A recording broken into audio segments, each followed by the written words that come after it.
கிறிஸ்துவுக்குள் பிரியமானவர்களே, இன்றைக்கு நாங்கள் வாழ்கிற இந்த உலகம் பகை, விரோதம், அநீதி, பழிக்கு பழி என்று பலவிதமான தீமையினால் சூழ்ந்திருக்கு. இப்படியான உலகத்தில் நமக்கு யாராவது தீமை செஞ்சால் நாம் எவ்வாறு ரியாக்ட் பண்ணுறோம்? பழிக்கு பழி வாங்குகிறோமா, இல்லை அவங்கள மன்னித்து அன்பு காட்டி ஆசீர்வதிக்குமா? இது குறித்து பரிசுத்த வேதாகமத்தில் ஒரு அழகான வார்த்தை இருக்குது. 1 பேதுரு 3:9 தீமைக்கு தீமையையும் உதாசீனத்திற்கு உதாசீனத்தையும் சரி கட்டாமல் அதற்கு பதிலாக நீங்கள் ஆசீர்வாதத்தை சுதந்திரித்துக் கொள்ளும்படி அழைக்கப்பட்டவர்கள் என்று அறிந்து ஆசீர்வதியுங்கள். ஆமென். தீமை செய்தவர்களுக்காக செபிப்போம், அவர்களை மன்னிப்போம், மறப்போம், அவர்களை இயேசுவின் நாமத்தினாலே ஆசீர்வதிப்போம். செபிப்போமா? நேசிக்கிற தகப்பனே, இந்த வார்த்தையின்படி எங்களை ஒப்புக் கொடுக்கிறோம்.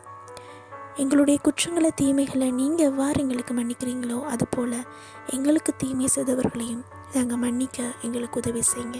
அவர்கள் உம்முடைய நாமத்தினாலே ஆசீர்வதிக்க எங்களுக்கு உதவி செய்யுங்க. இயேசுவின் நாமத்தில் செபிக்கிறேன் என் ஜீவன் உள்ள நல்ல பிதாவே, ஆமீன். இதனால் உங்களுக்கு ஆசீர்வாதமாக அமையட்டும்.